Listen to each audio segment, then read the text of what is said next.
પાદરામાં આગનો બનાવ બન્યો હતો, જેના કારણે અફરાતફરીનો માહોલ સર્જાઈ ગયો હતો. તો વિસ્તારમાં નાસભાગ મચી ગઈ હતી. વડોદરાના ડભાસા હાઈવે પર હાર્ડવેરની દુકાનમાં આગ લાગી ગઈ હતી. અગમ્ય કારણોસર હાર્ડવેરની દુકાનમાં આગ લાગી હતી, ત્યારે ફાયર ફાઈટરોની ટીમ ઘટના સ્થળે પહોંચી હતી. દુકાનનો સમગ્ર માલ સામાન બળીને ખાખ થઈ ગયો છે.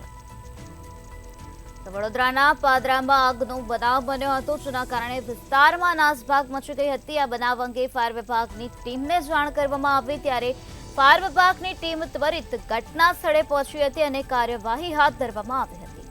તો ફાયર વિભાગની ટીમે પાણીનો મારો ચલાવીને આગ પર કાબુ મેળવી લીધો છે. ફાયર ફાઈટરોની ટીમ ઘટના સ્થળે પહોંચી હતી અને ભારે જહેમત બાદ આગ પર કાબુ મેળવવામાં આવ્યો છે. દુકાનનો સમગ્ર માલ સામાન બળીને ખાખ થઈ ગયો હોવાની વિગતો હાલ સામે આવે છે.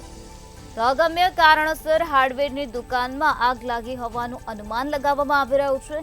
ડભાસા હાઈવે પર હાર્ડવેરની દુકાનમાં આ પ્રકારે આગ લાગવાનો બનાવ બન્યો હતો, જેના કારણે અફરાતફરીનો માહોલ સર્જાઈ ગયો હતો. જોતજોતામાં આગે વિકરાળ સ્વરૂપ ધારણ કર્યું હતું, ત્યારે ફાયર વિભાગની ટીમ દ્વારા કાર્યવાહી હાથ ધરવામાં આવતા આગ પર કાબુ મેળવી લાવવામાં આવ્યો છે. જ્યારે આ ઘટના બની ત્યારે સ્થાનિકોના ટોળે ઘટના સ્થળે ઉમટી પડ્યા હતા. ફાયર ફાઈટરની ટીમ દ્વારા કાર્યવાહી હાથ ધરવામાં આવી હતી. પાણીનો મારો ચલાવવામાં આવ્યો હતો અને આગને કાબુમાં લેવા માટે પ્રયત્ન હાથ ધરવામાં આવ્યા હતા. ત્યારે દુકાનનો સમગ્ર માલ સામાન બળીને ખાખ થઈ ગયો હોવાની વિગતો હાલ સામે આવે છે. વડોદરાના ડભાસા હાઈવે પરનો આ બનાવ છે, જ્યાં હાર્ડવેરની દુકાનમાં અચાનક જ આગ લાગી ગઈ હતી.